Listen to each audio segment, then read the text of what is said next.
Hi guys, ఈరోజు మా పిల్లలకి స్నాక్స్ ఆనియన్ సమోసా చాలా సింపుల్ ప్రాసెస్ అండ్ హెల్దీ వేలో ప్రిపేర్ చేద్దామా. స్టఫింగ్ కోసం ఆనియన్స్, కొత్తిమీర ఇంకా గ్రీన్ పీస్ ఇవి నేను 2 hours ముందే నానబెట్టుకున్నాను. ఆ తర్వాత సాల్ట్, కొద్దిగా చిల్లీ పౌడర్, కొంచెం గరం మసాలా, ఇంతే. ఇంకా ఎక్కువ మసాలాలు ఏమీ యాడ్ చేయాల్సిన అవసరం లేదు. టేస్ట్ చాలా బాగుంటుంది. వీటన్నిటిని మిక్స్ చేసుకుంటే మన స్టఫింగ్ రెడీ అయిపోతుంది.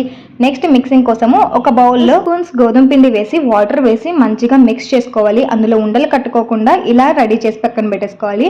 నెక్స్ట్ గోధుమ పిండిని కలిపి చపాతీ పిండిలాగా కలుపుకోవాలి. అది అందరికీ తెలిసిన ప్రాసెసే. తర్వాత పిండిని వేసి ఇలా చపాతీలాగా రుద్దుకొని పక్కన పెట్టుకోవాలి. ఇక్కడ మా లిటిల్ చెఫ్ సమోసాలు చేయడానికి రెడీ అయిపోయింది.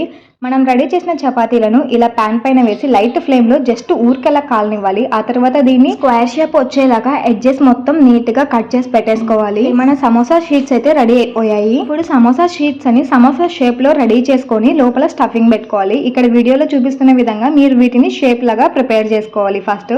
ఆ తర్వాత మనం రెడీ చేసిన స్టఫ్ని కూడా పెట్టేసి రెడీ చేసిన పేస్ట్తో దీన్ని క్లోజ్ చేసేయాలి. ఇలా ఎందుకు క్లోజ్ చేయాలంటే మనం బాయిల్ చేసేటప్పుడు ఒకవేళ అది ఊడిపోయింది అనుకో లోపల స్టఫింగ్ అంతా పోతుంది. సో అందుకే ఇలా అన్ని సమోసాలు ప్రిపేర్ చేసుకొని పక్కన పెట్టేసుకోవాలి. స్టవ్ పైన బాండ్లీ పెట్టుకొని అందులో ఆయిల్ వేసుకొని మీడియం ఫ్లేమ్లో జస్ట్ లైట్గా హీట్ అయితే సరిపోతుంది. ఆ తర్వాత సమోసాలు వేసి మంచిగా ఫ్రై అవ్వనివ్వాలి. ఇది గోల్డెన్ బ్రౌన్ కలర్ వచ్చేంత వరకు మంచిగా ఫ్రై అవ్వనివ్వాలి. అప్పుడే టేస్ట్ చాలా బాగుంటుంది.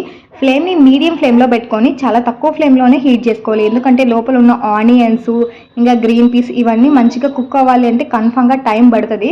సో దానికోసం మనం కొంచెం తక్కువ ఫ్లేమ్లోనే పెట్టుకొని కుక్ చేసుకుంటే లోపల స్టఫింగ్ కూడా మంచిగా కుక్ అవుతుంది. అంతే, ఒక 1/2 hour కల్లా మన ఎమ్మి సమోసాలు అయితే రెడీ అయిపోతాయి. నచ్చిందా? అయితే లైక్ చేసి సబ్స్క్రైబ్ చేసుకోండి.